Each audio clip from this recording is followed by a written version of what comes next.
안녕하십니까. 국민진료실 강의를 맡은 비뇨의학과 김재식 전문의입니다. 오늘은 많은 노년분들이 가지고 있는 배뇨장애, 특히 소변을 누기가 어려운 분들에 대한 내용을 말씀드리겠습니다. 오늘은 오줌 누기 불편한 분에 대한, 남성에 대한 특히 부분을 말씀드리겠습니다. 지금 화면을 보시는 것처럼 남성분들 중에 요즘 오줌 누기가 불편하지 않으십니까? 그래서 한참 오랫동안 오줌을 누워야 된다든가 아니면 자주 간다든가 밤에 여러 번 가셔가지고 불편하지 않으십니까? 여기에 대해서 명확한 답변을 드리도록 하는 시간을 가지도록 하겠습니다. 지금 화면을 보고 계신 여러분들 중에 다음과 같은 증상이 있지는 않으신지요? 최근에 들어서 아니면 상당한 오래 전부터 오줌 줄기가 가늘어졌다고 느끼지 않으십니까? 젊을 때는 소변을 누시게 되면 한꺼번에 굵게 오줌을 누시다가 최근에 오줌이 가늘어지거나 오줌이 끊어지는 적이 있으신지요? 또한 오줌이 자주 누러워서 생활이나 회의, 여가 이런 부분에 지장을 받지는 않으신지요? 이렇게 오줌을 자주 누르고 가시게 되면 생활에 상당한 불편함을 느끼게 되겠지요. 또한 밤에 주무시다가 여러 번 소변을 누러 가시는 야간요가 발생하지는 않으십니까? 이렇게 되면 옆에 같이 계시는 분들이 수면 장애를 받게 될 수도 있습니다.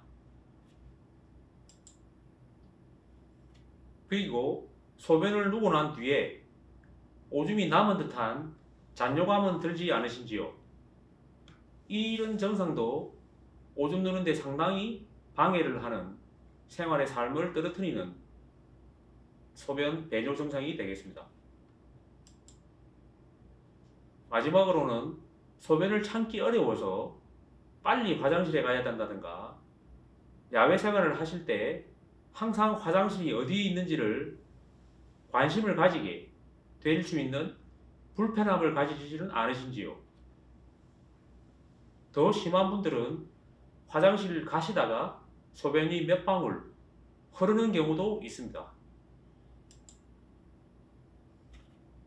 역시 생활을 하시다가 아니면 중요한 회의를 하시다가 이렇게 소변이 새서 낭패를 보는 경우도 있지는 않으신지요?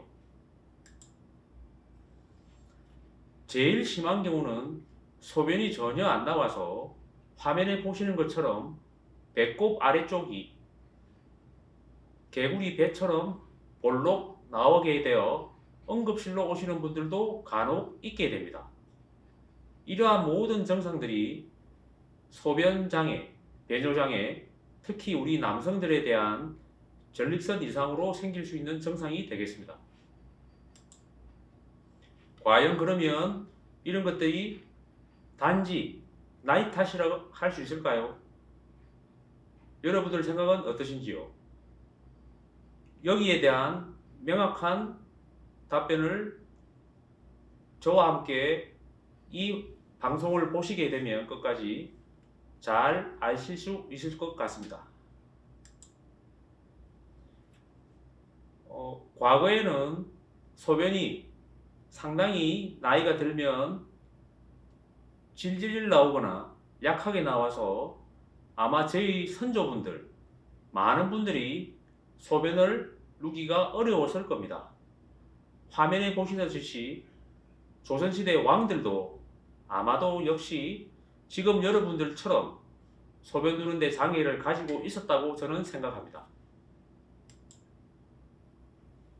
그러면 저희 남성들, 우리 남성들의 이런 배뇨 장애, 오줌 누기 장애가 가장 흔한 원인으로서 보고 있는 게 전립선 비대증 환자가 되겠습니다. 사회생활이라든지 식생활의 개선, 육식을 많이 함으로써 점점 더 전립선 비대증 환자가 증가하고 있는 추세가 되겠습니다. 그러면 앞에서 보신 여러 가지 오줌 누는 증상이 보이게 되겠지요. 50세 이상 남성 5명 중에 1명이 전립선 비대증 환자라고 보셔도 되겠습니다. 그러면 간단하게 전립선 비대증의 질환에 대해서 설명드리도록 하겠습니다. 전립선 비대증은 남성 특유의 질병입니다. 전립선 비대증은 전립선이 나이가 들면서 커지게 되는 비대되어 요도로 소변이 나오기 어려워지고 오줌 줄기가 약해지는 병입니다. 50세 정도가 되면 전립선이 비대해지기 시작하여 남자 5명 중 1명에서 전립선 비대증이 생기게 되고 이로 인해서 배뇨가 약해지는 악화되는 증상이 나타나게 되겠습니다. 그림을 보시면 정상적인 전립선이 나이가 들면서 커지는, 그렇게 해서 요도가 좁아져서 앞에서 보신 여러 가지 배뇨 증상이 나타나게 되겠습니다. 그러면 왜 이렇게 전립선 비대증 환자가 증가하고 있을까요? 고령화와 식생활의 서구화로 인해서 점점 환자가 증가하고 있는 추세가 되겠습니다. 왼쪽 그래프를 보시면 나이에 따라서 전립선 비대증의 발생이 증가하고 있는 그래프를 보이고 있고, 연령이 많아질수록 전립선 크기가 커지는 그런 연구 결과도 있습니다.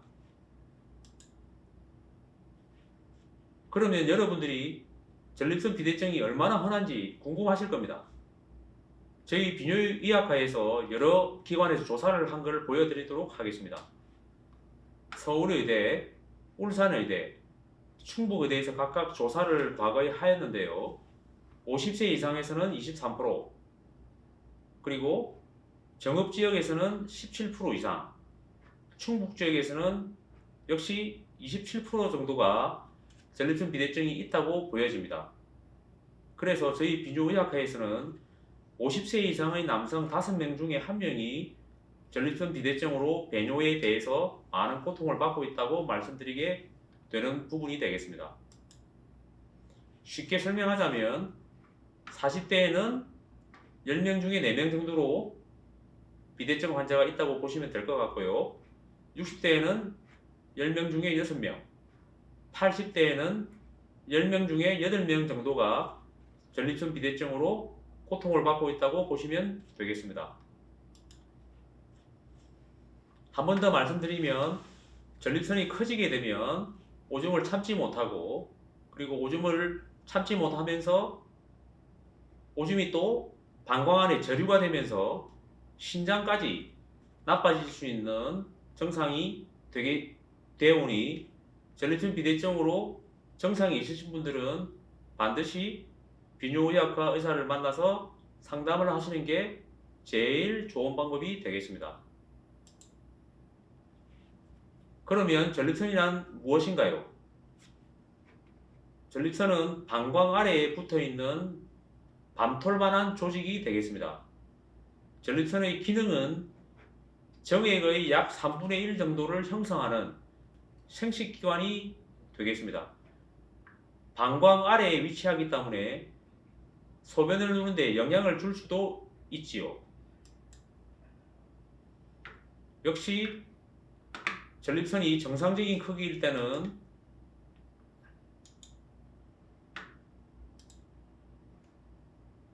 가운데 있는 요도가 넓게 보이지만 전립선 비대증으로 전립선이 커지게 되면 가운데 있는 요도가 좁아지게 되며 이로 인해서 여러가지 배뇨 증상을 보이게 되겠습니다.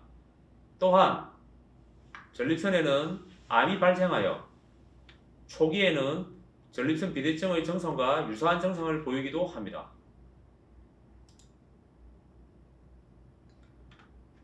다시 한 번 더 설명드리면 정상적인 전립선은 요도가 이렇게 넓지만 비대증이 되면 요도의 직경이 좁아지게 되며, 또한 전립선에 여러 가지 결석이 생기게 될 수도 있고 전립선에 염증이 발생할 수도 있습니다. 앞에서 설명드린 요도는 이상이 없지만 전립선 주변부에 암이 생길 수 있는 질환도 있습니다.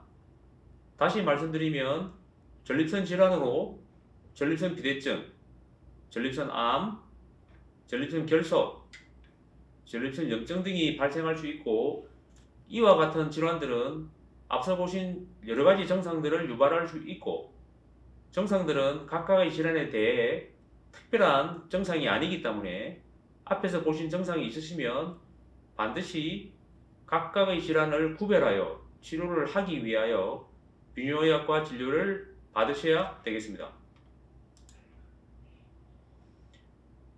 이번 사진은 내시경 사진이 되겠는데, 내시경을 요도로 넣으면 전립선이 크지 않은 분들은 요도가 이렇게 직경이 넓게 보이죠. 하지만 전립선이 크신 분들은 왼측, 우측 전립선이 커져가지고 좌측에 보신 사진처럼 요도가 일자로 좁아져 있는 사진이 보여지게 되겠습니다. 이로 인한 증상으로 빈뇨, 야간뇨, 배뇨곤란 등이 발생하게 되겠습니다.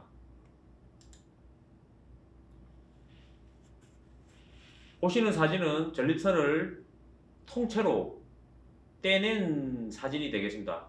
전립선을 떼내고 난 뒤에 절단한 모양인데요. 전립선은 원칙적으로는 20g일 때 밤톨 모양이지만 전립선이 증가하면서 크기가 다양한 모양을 이루게 되겠습니다. 다양한 모양을 이루면서 가운데 있는 요도의 주행 모습이 바뀌게 되어 여러가지 오줌 누는 데 대한 오줌의 형태, 배뇨의 형태가 바뀌게 되겠습니다. 가운데 있는 보시는 이런 부분들이 전립선 비대증으로 인하여 요도가 좁아진 그런 모양을 보여주고 있습니다. 앞에서 보신 전립선 결석도 흔히 볼 수 있는 전립선 질환 중에 하나가 되겠습니다. 그러면 앞에서 보신 증상으로 비뇨의학과를 오시면 진단하는 법에 대해서 설명드리도록 하겠습니다. 오시게 되면 간단히 저희들이 증상에 대해서 설명을 듣습니다. 힘을 주지 않으면 소변이 나오지 않는가? 소변이 끊어지지 않는가? 소변의 세기가 약하지 않는가? 소변을 본 후에 잔뇨감이 있지 않은가? 또한 소변을 지리지 않는가? 그리고 자다가 여러 번 소변 가지 않는가? 이런 식의 문진을 하면 대부분의 경우는 환자의 증상을 비뇨의학과 의사가 이해하게 되겠습니다. 또한 환자분의 증상을 객관화하기 위하여 전 세계적으로 통용되고 있는 증상 점수표의 설문조사를 하게 되겠습니다.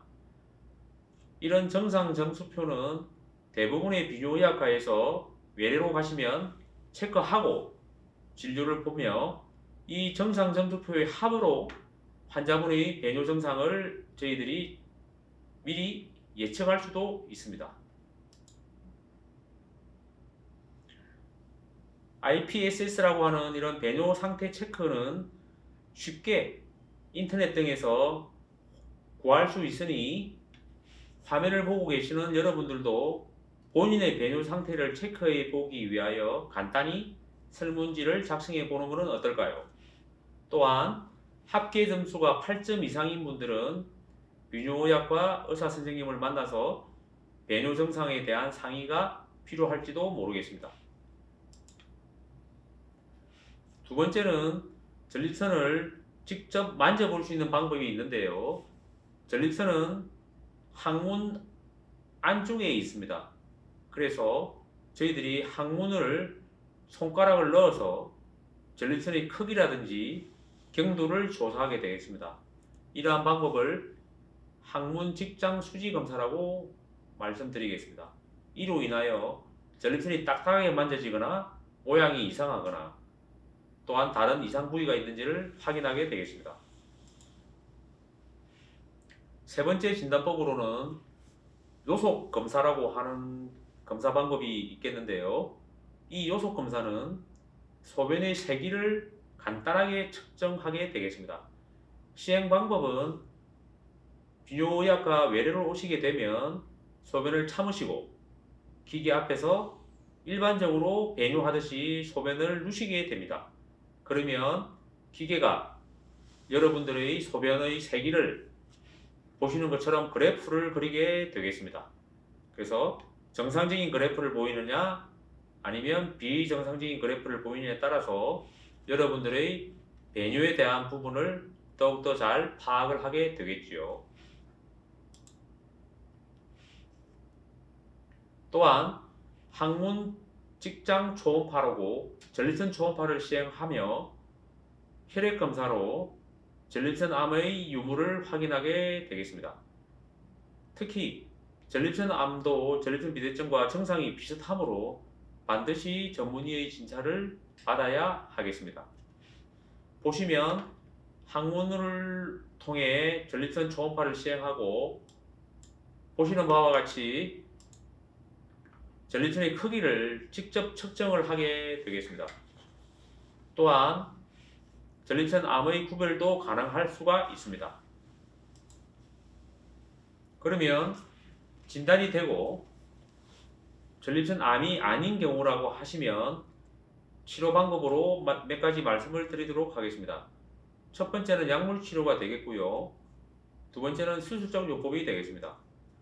약물 치료로는 여러 가지 다양한 약제가 있으니 이에 대한 부분은 비뇨의학과 의사분과 상의를 하시면 되겠습니다. 수술적 요법도 현재로는 다양한 수술적 요법이 나와 있습니다. 몇 가지만 소개를 하도록 하겠습니다. 전립선 내에 요도 스텐트를 유치하여 좁아진 요도를 확장하는 방법이 있습니다. 이런 경우는 수술을 하기가 어려운 고령의 환자분들의 일시적으로 좁아진 요도를 확장하여 오줌을 배출을 용이하게 하는 그런 장점이 있고, 이런 경우는 최근에는 그렇게 많이 사용하고 있는 방법은 아닙니다. 제일 통용되고 있고 일반적인 수술 방법으로는 내시경 방법으로 요도를 통하여 비대된 전립선 조직을 절제하는 절제술이 있겠습니다. 보시는 바와 같이 기구를 사용하여 양측의 전립선이 커져 있는 부분을 직접 절제를 하여 전립선 비대증의 조직을 없애는 방법이 되겠습니다. 수술 전에는 전립선 모양이 크고 가운데 요도가 일자 모양으로 보이지만 전립선 절제술을 시행하고 난 뒤에는 보시는 바와 같이 요도의 직경이 확장되어 있는 모습을 보입니다. 경요도 전립선 절제술이 제일 흔한 방법이지만 여러가지 합병증과 부작용이 생길 수도 있어 최근에는 다양한 합병증이 경미하고 다양한 방법의 수술적 치료 방법이 나와 있으니 약물로 치료가 되지 않는 환자분들은 반드시 비뇨의학과 의사 선생님과 상의하여 본인에게 맞는 수술 방법을 찾아 수술하시는 방법이 제일 좋은 치료 방법이 되겠습니다. 전립선이 상당히 큰 경우에는 개복 수술을 하여 전립선을 통째로 제거하는 방법이 있습니다. 하지만 개복 수술도 최근에는 많이 이용하지는 않습니다. 기구의 발전과 수술 테크닉의 발전으로 인하여 홀륨 레이저 전립선 절제술과 로봇 수술 등으로 개복 수술을 대체하여 전립선을 제거하는 방법도 있습니다. 그러면 여러분들이 전립선 비대증으로 고통을 받고 있다면 어떤 점을 주의하면 좋을까요? 첫 번째는 음주를 자제하셔야 합니다. 술을 드시게 되면 이뇨작용으로 인하여 방광에 소변이 많이 차게 되고 빨리 차게 되지요. 그렇게 되면 전립선 비대증으로 인한 빈뇨, 야간뇨, 급박뇨 등이 더욱더 심해질 수 있고, 추운 날에 술을 드시게 되면 그러한 증상들이 더욱 악화되는 소견을 보이니 술을 자제하시는 게 첫 번째가 되겠습니다. 두 번째로도 말씀드리면 자극적인 음식을 피하시는 것도 도움이 되겠습니다. 매운 음식 중에 캡사이신이라고 하는 성분이 있습니다. 캡사이신은 방광을 자극하여 오줌 누는데 불필요한 문제를 야기할 수 있으니 배뇨장애가 있는 분들은 특히 매운 음식을 피하시는 것도 도움이 되겠습니다. 또한 다른 약물로 인하여도 배뇨장애가 발생할 수 있사오니 배뇨장애가 있으신 분들은 다른 약물 복용하기 전에도 의사와 약사와 상담하시는 게 좋겠습니다. 날씨가 추워지면 배뇨 증상이 악화될 수 있으니 항상 하체를 따뜻하게 하는 것도 도움이 되겠습니다. 오줌을 참지 않는 것도 도움이 될 수 있습니다. 소변을 많이 참고 있다가 오줌을 누시게 되면 오줌이 나오지 않고 더욱 심하게 되면 전혀 소변이 나오지 않아 응급실로도 올 수 있사오니 소변은 참지 않고 누시는 게 좋겠습니다. 또한 식성을 나누는 고콜레스테롤이나 고지방 식이를 자제하시는 게 좋겠습니다. 적당한 운동도 좋겠지요. 그리고 또 적정한 체중을 유지하는 것도 상당히 필요하다고 보입니다. 적당한 물도 도움이 될 수 있지만 주무시기 전에 많은 양의 물을 드시게 되면 밤에 여러 번 소변을 누르고 일어나는 야간뇨 발생이 높아질 수 있으니 주무시기 전에는 가능하면 물을 드시지 않는 게 좋겠습니다. 변비도 소변 누는 데 영향을 줄 수 있습니다. 그래서 변비가 있으신 분들은 변비 관리를 잘 하시는 것도 도움이 되겠습니다. 몸이 따뜻하면 혈액순환이 잘 되어 배뇨에 도움을 줄 수 있사오니 온욕이나 반신욕 등으로 혈액순환을 도와 배뇨 증상을 완화시키는 것도 하나의 방법이 되겠고, 오랫동안 앉아 있지 않는 방법도 전립선에 좋은 하나의 생활 패턴이 되겠습니다. 앞에서 보신 바와 같이 오줌 누기는 삶의 질을 불편하게 하는 여러 가지 증상들을 유발하여 생활에 불편함을 유발할 수 있지요. 앞에서 보신 바와 같이 여러 가지 배뇨 증상에 불편함이 있으시면 가까운 비뇨의학과를 방문하여 상담하시고 적절한 진단과 치료 방법을 선택을 하시게 되면 여러분들의 삶의 질과 생활의 즐거움이 있을 거라고 생각합니다.